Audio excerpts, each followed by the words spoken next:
you think of comments concerning all these 4 different aspects. So please, the floor is yours. Yeah? I was wondering if the panel can talk about the open government movement. I'm wondering if the panel can talk a little bit about this movement towards open access of information, the open government movement, and how that might actually impact some of these projects and the transparency issues and the contracting issue. So I think one thing we've seen in the small study we did of Kenya's mega project on the highway was that it was impossible to get designs. It was impossible often to get very basic information. So even if people wanted to be able to comment or put pressure, they couldn't. And part of that was related to the political economy that Carlos was talking about, Juan Carlos, on who gets the contracts and what do we think like. As far as open government is concerned, in information, all of us don't have the same concerns and the same procedures. For example, in India, we have a right to information.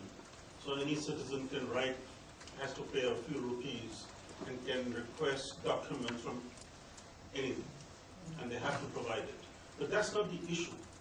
The issue is that it is much easier, and there's no difference between developing countries or developed countries or whatever. It is much easier to implement mega projects than smaller projects which are spread out. So in the US, it is impossible to make roundabouts to save people's lives. The civil engineers won't let you do it. But you can have a big dig project. So what people understand they won't let you do, especially professionals, forget politicians. But what you don't understand, you can spend a lot of money on. And I think that's the issue. So as even professors, we know that if I have a $2 million project for bosons, or the black hole, I'll get it. But if I want to do traffic calming, I may not get it because everyone understands it. So the less they understand your project, the more easy it is to do if it involves a lot of money. In the case of Santiago, which is the only case I know, I am surprised on how open the government is and how easy it is to get good information. And I think get information is easy, have the opportunities, including even to propose some projects is also possible. Of course, that you need some education, and most likely that will be therefore a privilege of the people that are more educated, which is maybe 10% rich in the country. But still, I see a good trend in terms of openness of information and data. Okay, we have some questions over here. Nick? Nick. Chris Lewin. One of the important aspects of context, I suspect, is the question of finance and where the money is going to come from for these projects.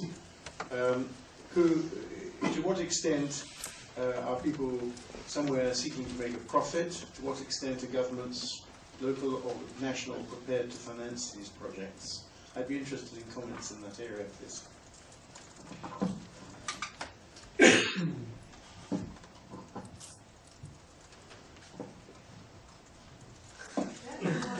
Well,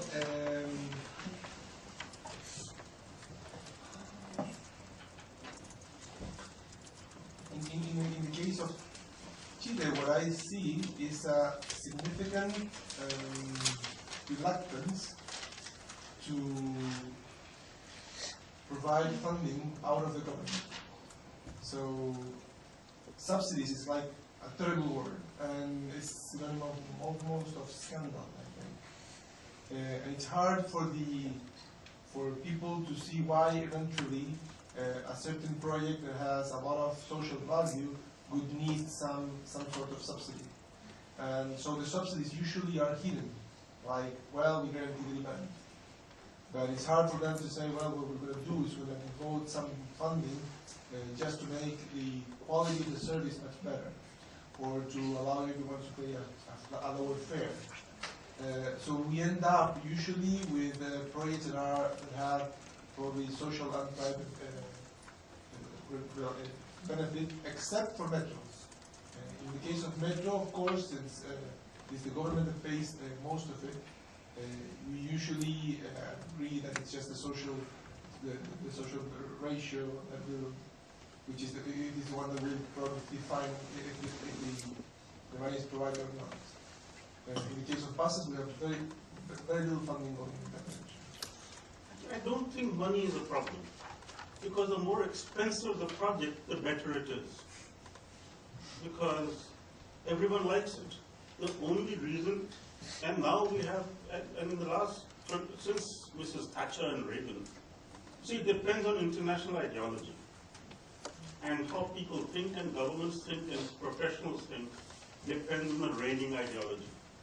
So how we decided things 40 years ago is different from today. And today, we like big projects and approve them, especially because the private sector is supposed to be involved. And so the government doesn't have to do anything theoretically. But then what happens is that you approve the mega projects and not the other good smaller projects. But then the mega project will not take off because you actually don't have the money. But the attractiveness for the governments is much higher. So big money doesn't stop governments from taking up projects, especially in larger countries. I think there is a huge variety. Yes, in larger countries. This is really into the power of context and contextualized, and I think there is a huge But that's variety true of that. in most countries in the West also. Nick? I just want to pick up a few things that some people have said, especially Dinesh, I think, and add a few of my own.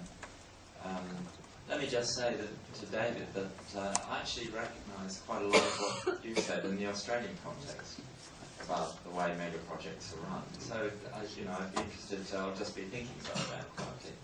But so thanks for that, very nice presentation. But I just want to run through a few points. First of all, MTPs in many of the new growth economies, I'll call them new growth economies rather than developing countries, it's a sort of old-fashioned kind of term. In many countries are promoted and developed by multinational countries based in the rich countries. That seems to be something you're saying. Also that MTPs are future determining. They're creating public dependencies for the future. So if we don't use them in the way that they're meant to be used, in other words, running a lot of traffic on them, they're going to be a waste of money. Thirdly, 98% of transport worldwide is fossil fuel currently. 98%. And there's no real cheap substitute for oil. Although, we're trying to dig every conceivable kind of fossil fuel out of the earth that we possibly can. Just to speak for Australia, Australia's per capita CO2 emissions are about 18 tonnes per year. The global average is about 4.2 tonnes. In India it's probably less than a tonne, I suspect. In China a bit more, but certainly below the global average of per capita emissions. If we adopt an ethical position and go for contract to converge, we would need to, in order to sort of deal with the climate change problem fairly quickly, we need to get to something like 0.377 tonnes per capita. To date, there's no observation that the growth of carbon emissions has shown any sign of abating, stopping, or even slowing. So my question is, what do we collectively do about that? Well, this is more of a comment. I don't think I think you, on this issue, you really, so it doesn't have to be the nation, it's a class issue. So my carbon emissions are probably very similar to yours. So Indians in India who belong to my class will have to do the same thing as you do. We are using our poverty to say that we are low. So anyone who consumes anywhere in the world has to reduce their consumption, irrespective of their nationality. So we have to shift it from a nationality issue to a class issue. And unless we do that, it can't solve the problem, because then China and India can go on happily, saying that we are very low. So I mean, that's it. Does that apply Across the world. So anyone who owns a car or travels by air has to, or goes to the gym. Because if you go to the gym, you're increasing CO2. If you have a summer home, you're increasing CO2. Because you've got 2 homes now. So anyone who consumes too much has to reduce it. Do you think it's an international issue as opposed to just a class issue or somebody else? Well, I tend to agree with Dinesh, and I think that such an approach would put, I think, countries closer. Because it would be simpler for the developed world to see that the developing world is also making an effort in the classes that are alike. So I think it makes a lot of sense, and in that case it would be harder to reject as well as not to reject. But nations have power, classes don't. No, the other way around. The other way around. Yeah, this is actually the power of context and the socio-economic context are not the context in that way. Yeah.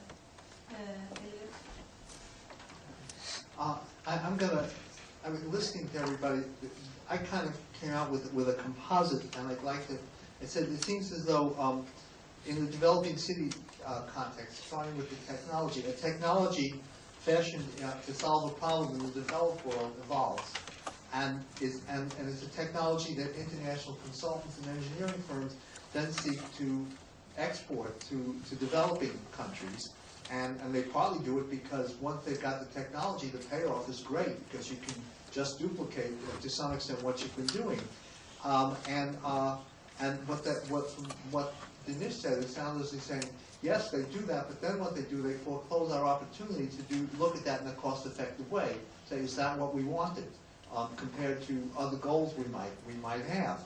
And then the problem gets exacerbated because there's the fact that there's a long-term time frame before the new infrastructure is absorbed, and when it is, it always looks good by the end because it can't fail.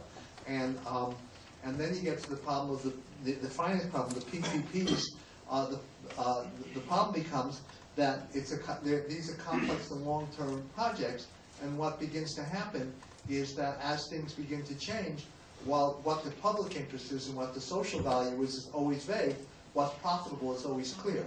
And so in the negotiation, it's very hard to extract the public good unless that's something that's going on, and then the issue gets more complex.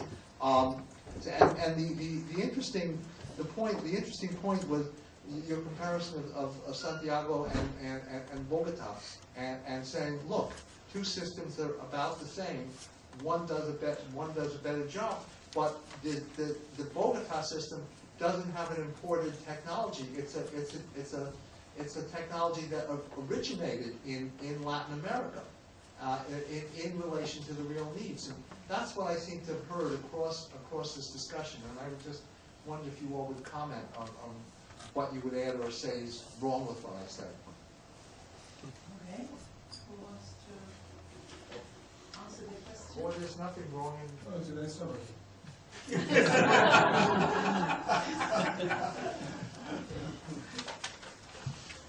All right. Let's continue here. Mars has a question and the other several others. I would like to come back to the issue of class. I actually think that's quite a useful frame of reference.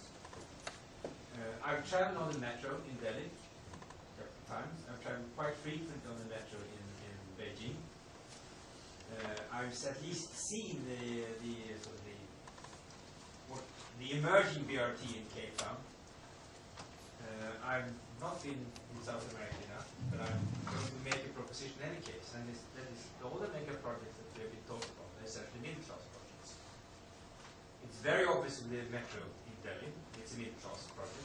When you look at the people who travel on it, it's obvious also in Beijing, it's It's a young professional middle class that travels on it. And of course, it's the middle class that has the political clout, as the word is. And now, this is what I'm saying. Now, am I wrong? Am I right or am I wrong? That's my question. It's difficult to say you're wrong at any time. In the case of Latin America, I would say it's a middle low class. So when you build urban solutions, you're thinking on that part of the city. And the problem is that if you build a system that is attractive for them, there's no way you end up attracting the people that are considering changing to a car. And therefore, that's what I tried to say, that unless you make the life of the car driver a little bit more miserable, you end up losing your demand. I think that's what one of the things that I think Bogotá has done better than Santiago. That by putting the BRT in the middle of the street, in some way what you're doing is you're taking some space out of them. And therefore you create congestion. Yes. Yeah. You're preventing a little bit, but only for the cars. However, in our case, in the case of Santiago, the metro is supposed to be a great alternative also for the people from the upper class. However, it is so crowded that nobody would use it, and therefore they are happy using their cars.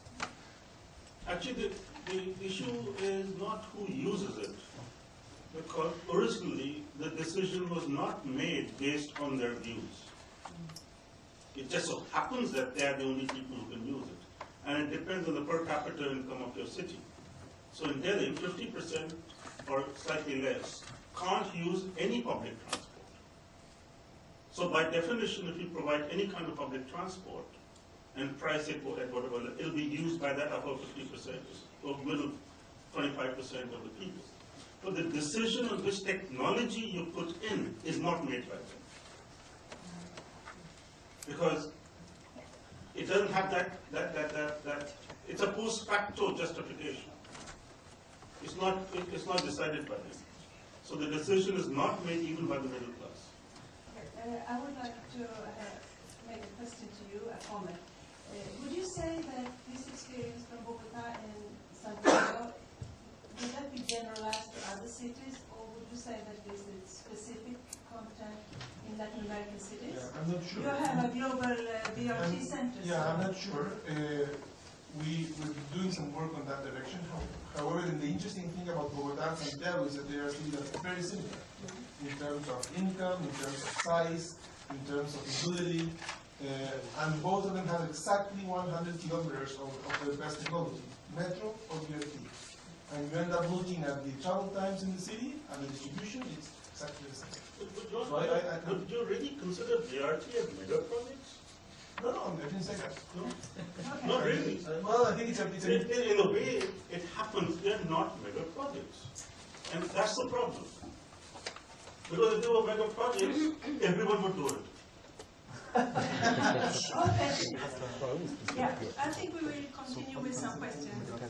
You up there? Yeah, Dinesh was talking about having a solution and then trying to find a problem to fix. And I would add to that maybe having money and trying to find a way, a problem to spend it on.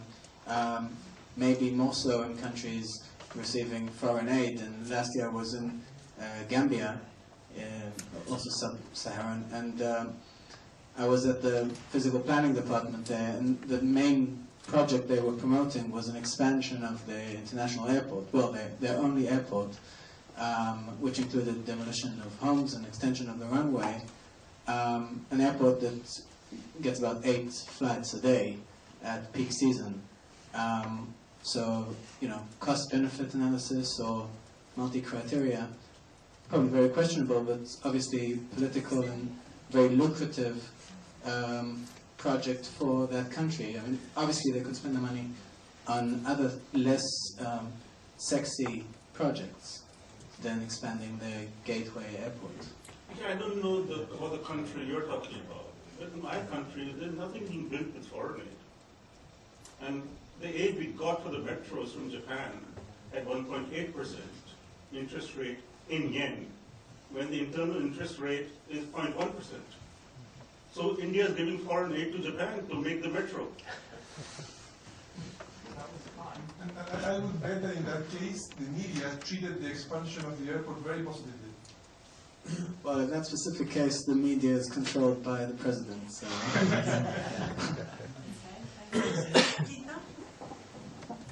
Actually, David, you mentioned something about best practices.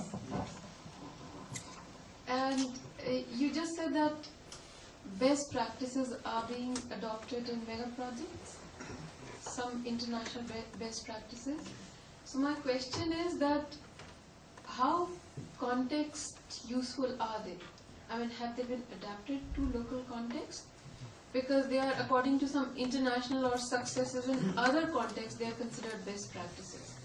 And once they are used in African context, the examples you have in mind, are they still, do they remain best practices in the local context also?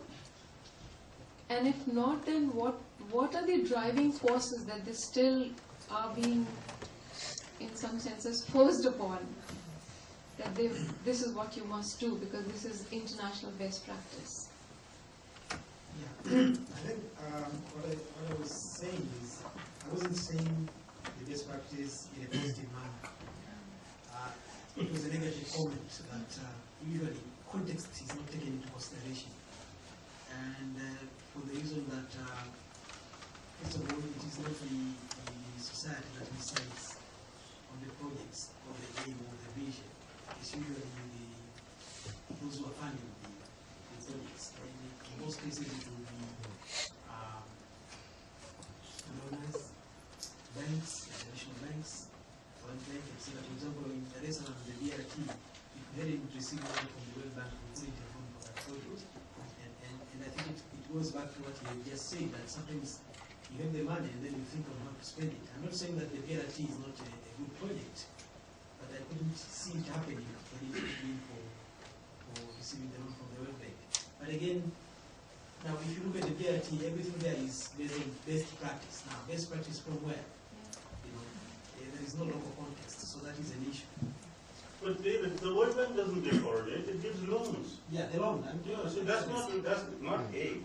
Yeah, it's a loan. Yeah, so that the employees can get salaries from your country. No, let's be very clear. The World Bank does not give foreign aid. It gives loans like a bank. Yeah, it's a loan. Yeah. So that's not foreign aid. Okay, Carlos? I'm a student of mega infrastructure. Are they use here? I'm from Bogota, so I was very touched what you were saying. My question is, well, BRT, in my opinion, is a mega project because of the cost. When it changed the city, and all the lines are added, the cost is compared to a mega project. But the key thing is that it's changing the city and changing how the people think about this kind of project. In Bogota, it turns out to be successful because of that change. I know some issues in Chile when you try to implement it with another project and do a single fare for travel system so people can change from bus or underground and they choose the best to travel. In India, for example, in Delhi, to choose to do not a BRT, a full BRT, but a line organized separate from traffic. It didn't work because it wasn't possibly a full BRT. In Africa, South Africa, because the institutional issues that BRT system to be implemented is very difficult because of that. And in China, we got a very good example, which is taking, I think, the second, the third wave of BRTs to be built ever. For example, in the case of Guangzhou, when in Guangzhou, what the additional extension that has been done is doing the station look like underground station. So they are quite pleased to travel with. So my question is, this implementing of BRTs around the world, there are about 200 cities already with those BRTs full or lower level. How this sharing experience, how this context actually can be fully implemented to avoid mistakes in mega infrastructure? Since you mentioned Delhi, I think the problem is having a mega concept of a BRT. the advantage of BRT is that you have a great deal of flexibility in design. But if some people insist that only one kind of design will be called a BRT, that's a very serious problem. And I think Delhi is a real BRT, much better than closed systems. And the design is better than everywhere else in the world. So it's a difference of opinion.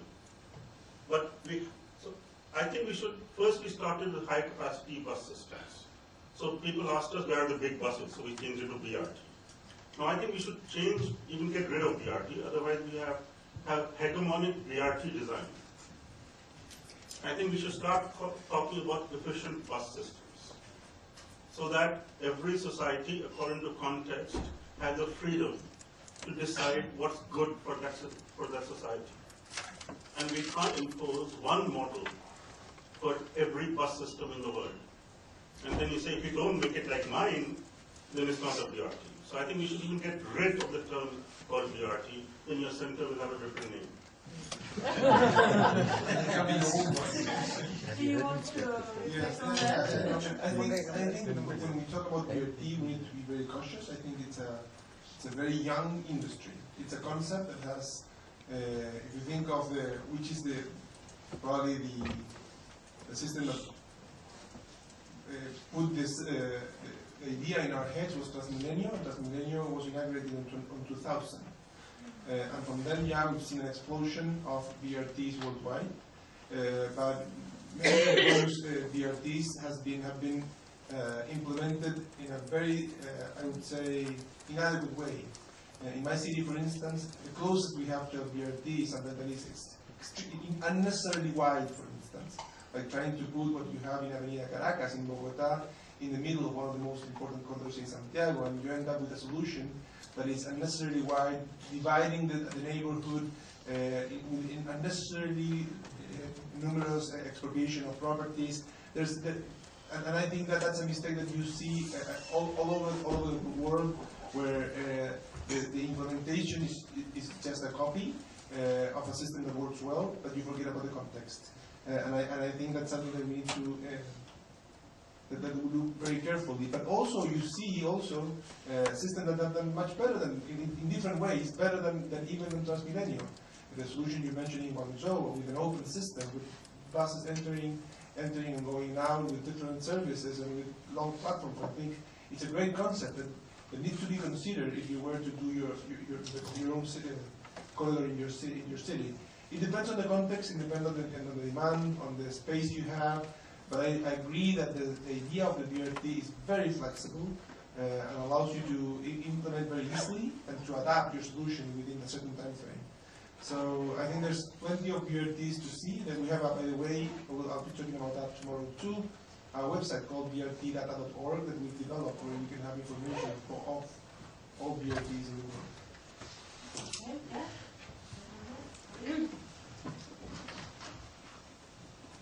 Thank you. It seems perhaps an inappropriate question at 5:05, but I have two. The first one is, if BRTs are not a mega project, what is a mega project, and when would they qualify? And secondly, I think a much more serious issue is that if something like BRT is not considered as a mega project, and yet cities are turning up decisions between something which is now defined as not a mega project and comparing it with the alternatives which are mega projects, how does that take us forward in terms of the Paris context? Yeah, I think I consider BRT as mega project. That's a cop-out. Depends. Maybe it's a context issue as well. Since I said it's not a mega project,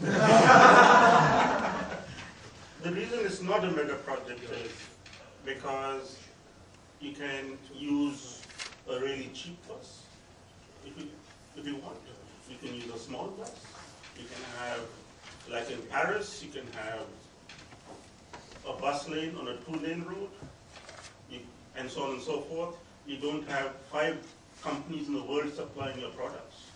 you have 1,000 companies to make roads and make buses and make stations in each country.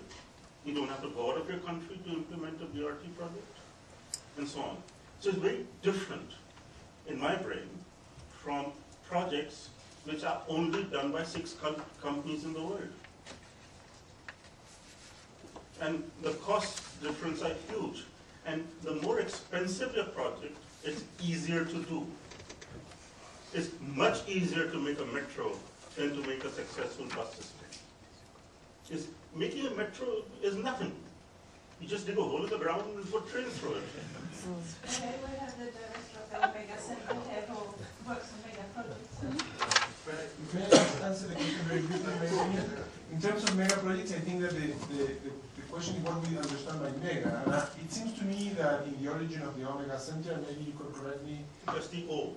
Yeah, the O means probably money. I mean, it's mega in terms of funding, in the amount of research that are involved, and not necessarily in the effort or the complexity of the system.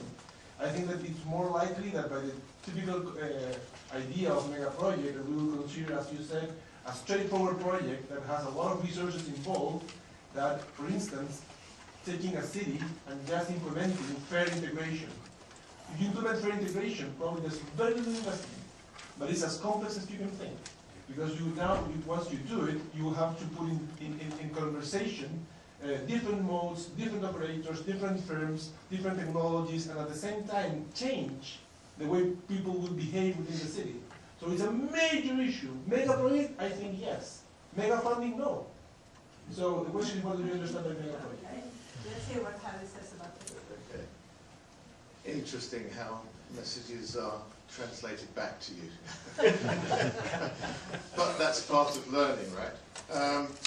Our starting point was as crude as the crude starting points of others who deal with mega project definitions. And of course that's changing over time. Projects that cost more than $1 billion US, which are complex, that's crude, simple, right? And we dealt with infrastructure projects.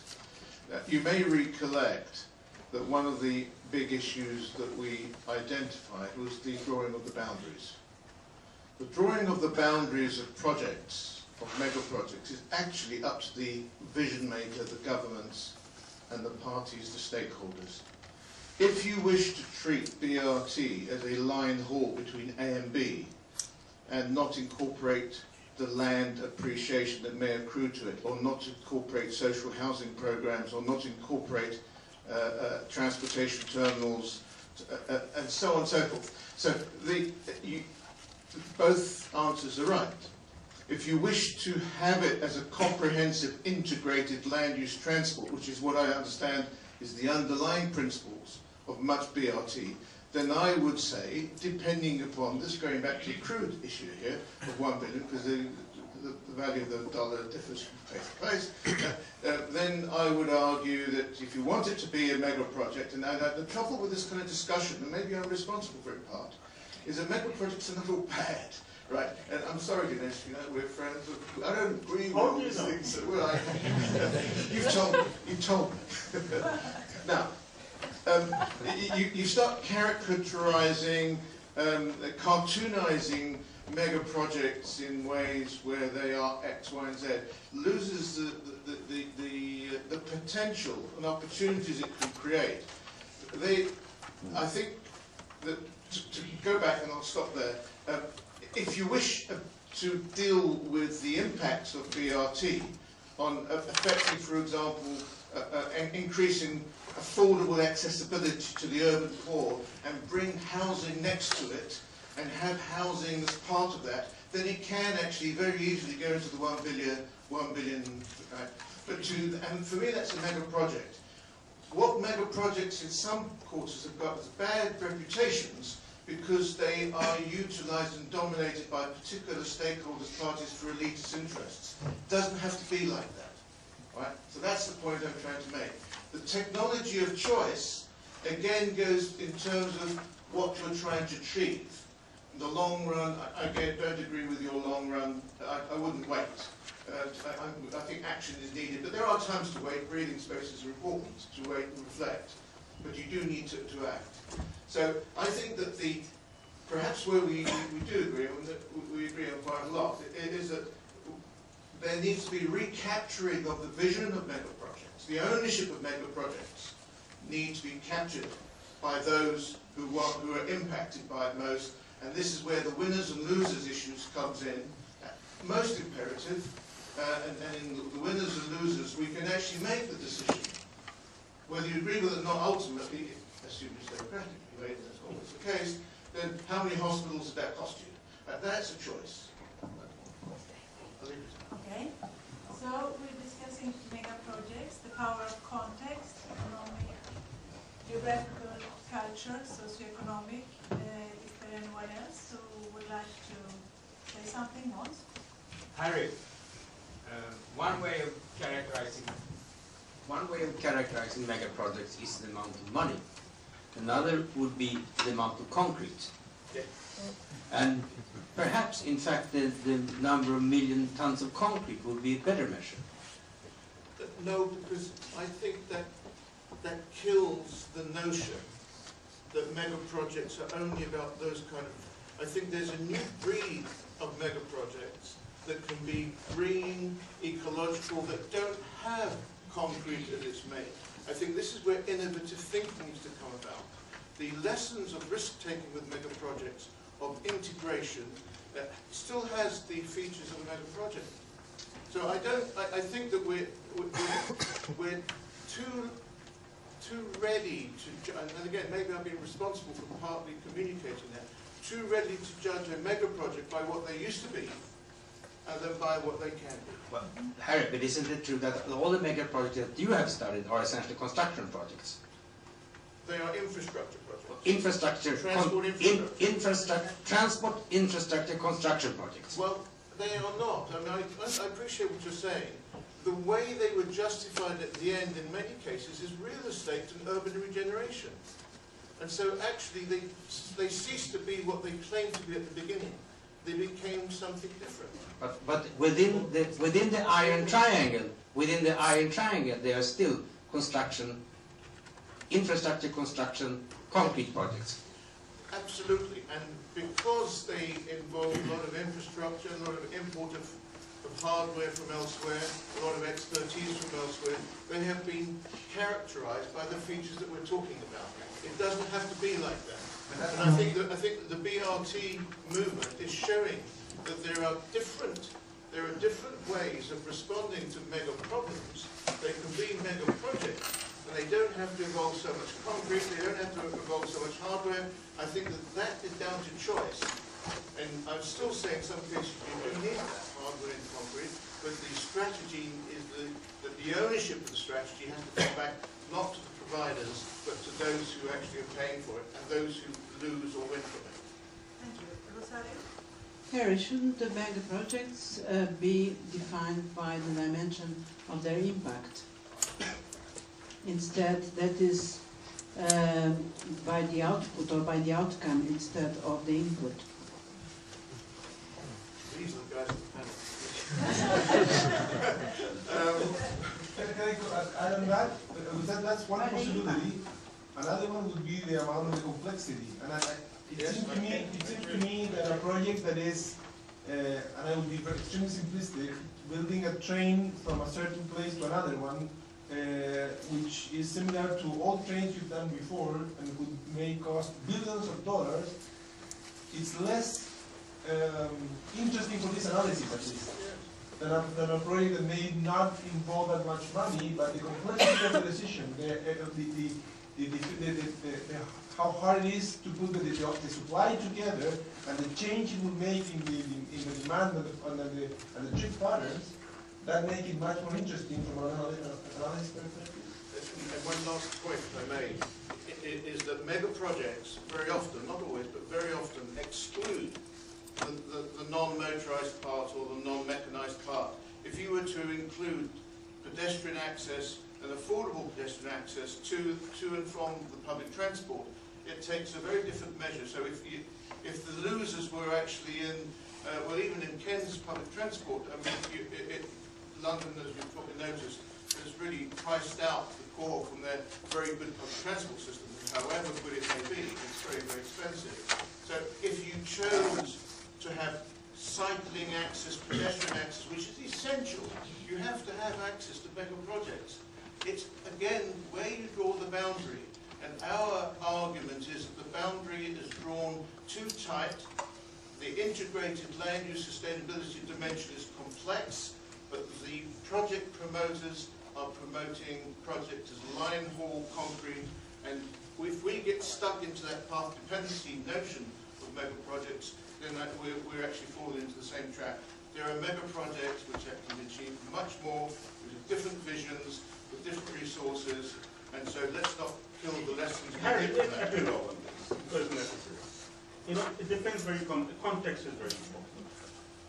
In our society, and at least half the world is similar to our society, you cannot give constructed housing to poor people who cannot afford it. So any time you do any project where the poor population needs to be given constructed housing, they will not live in it because they can't afford it.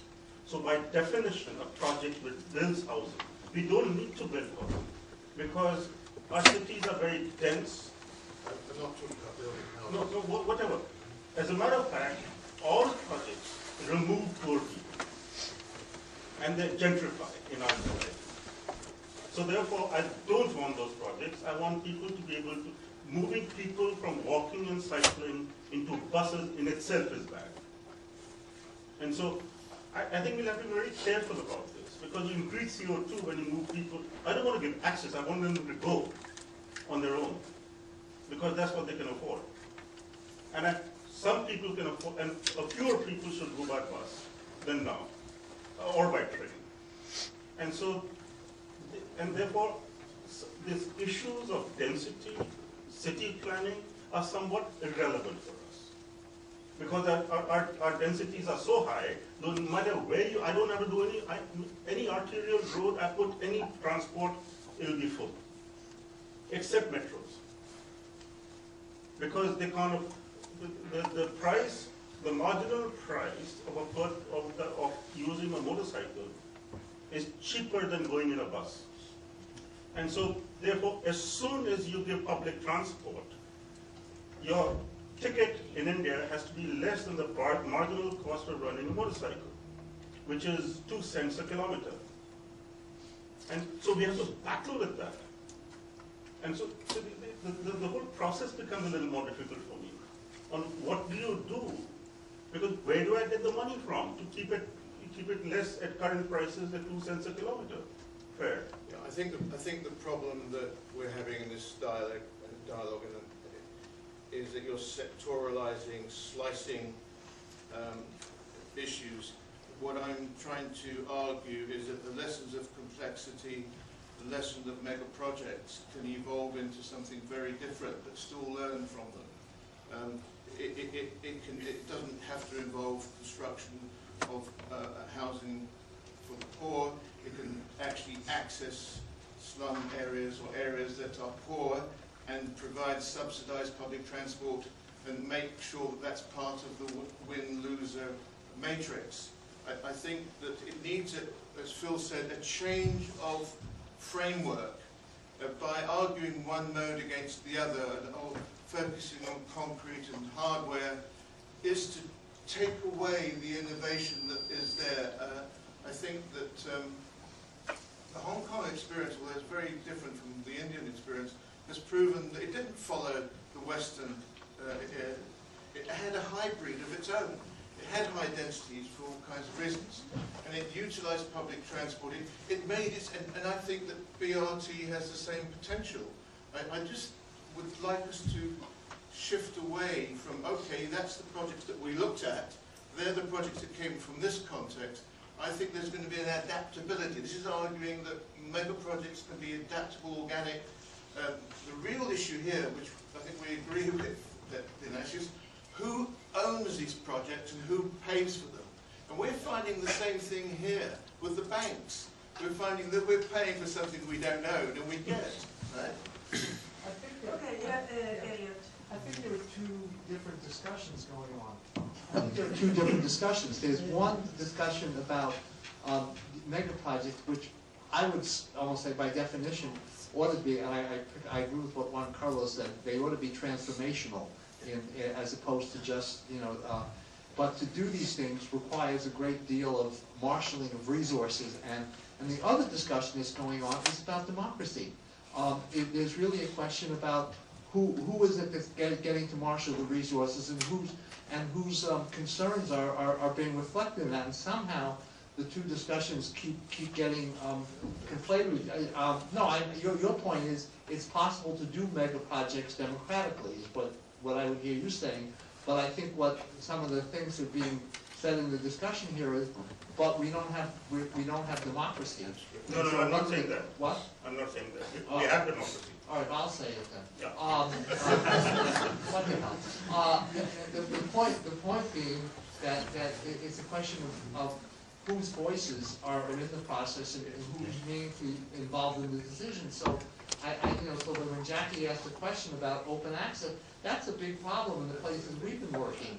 Nobody will share information, and then but that's part of a bigger question about who's considered worthy and whose needs are going to be taken care of and whose aren't. And I think that's we somehow have to be clear about which of the discussions we're in at each point. Thank you. Harry, I think you're confusing the discussion. I think Harry is confusing the discussion. I think that if take Juan Carlos, he had a very good example. That is, what would it take to introduce an integrated ticketing system in say Santiago or wherever, which is a very, very complex project in its own right, with lots of open issues and all. We all know that. To put that complex project in the same basket as an infrastructure project, I don't think that makes any sense. It doesn't help you. It just confuses issues. So I'm not doing that. Well, you were very close to doing it. No, you think... You're very close to doing it. Harry, I have the mic now. You are at the Barton School of Planning. I think you should stick to infrastructure projects and analyze infrastructure projects. I don't think you should go into what Juan Carlos is talking about. For instance, ticketing systems. Ticketing is an element of the infrastructure. It's what you call the soft. May I have the mic before you take it?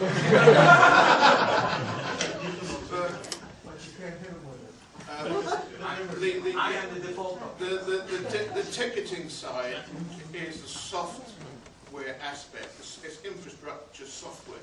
The ticketing side, the IT, it is part of the greater infrastructure complexity, and it's becoming increasingly important. Freight people will verify this. Logistics is making the hardware infrastructure effective or not less effective. So to divorce them is extremely difficult. But that's not where I was going, and I don't quite know how we got there. Where I was going is the issue of the boundaries of projects. And I, as a planner, as from Bartlett School of Planning, etc., would argue that mega projects have to incorporate more than just the infrastructure that takes you from A to B. That's a transportation project, and what we were looking at were projects that were core transportation projects. For whatever reason, good or bad, they suddenly became more than that. Bad because they were looking for the real estate value to pay for them, and good because there was a vision attached to it. Full stop. Thank you for this clarification. So you are talking about the scope of impact, sorry. Yes. Gina has Harry, what I hear from you that, one thing about mega projects is, well, maybe panel can also chip in, that we talk about, they become open systems. Even if they don't start as open systems, they should become open systems. And then you're saying you're expanding the boundaries. The message I hear from this is that if I take, for example, if I take Delhi Metro, and I make it an open system and I say its effect is more than just a transport project, there are winners and losers, I'm not sure then you can really justify having Delhi Metro. Because to me, this makes perfect sense that you should have, expand the boundaries, make it an open system. I'm not jumping to whether you can justify it or not. I'm saying that you need a policy in order to respond to it. And that's not for me, as a researcher, to say whether it needs policy-led assessment against desired impacts and actual impacts. So yes, so I think that part is understandable, that you should have treat them as open systems, because in the long term they do become open systems, and in order to understand its complete impact you should expand the boundaries, and then let's see what the outcome is.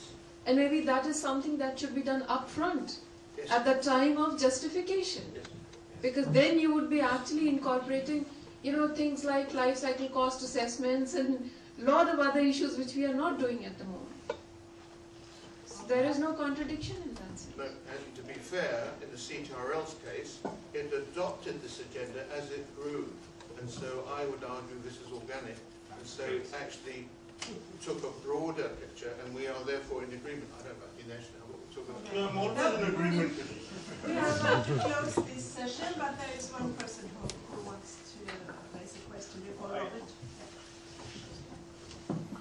Thank you. I'm sorry, I sort of came in late towards this debate, and I have to admit I am a bit confused just based on the last half an hour of discussion. I thought I knew what mega projects were, but I guess I'm very comfortable with the idea of the boundary of $1 billion or whatever. I know there's always arbitrary lines, just like an arbitrary line of 10 million being a mega city, but you draw the boundary somewhere. But when I hear these discussions that mega projects are transformational, they're multi-sectoral, they're drawing affordable housing and land use and value capture and all these schemes. I mean, I really think about a lot of non-mega projects that we're doing, like complete streets or traffic calming, where they are multi-sectoral. They're bringing in the public health community to encourage physical activity. They're all tied to sort of business improvement districts and really urban regeneration projects. So there are a lot of small-scale non-mega projects that have the same kind of definition. So I think unless you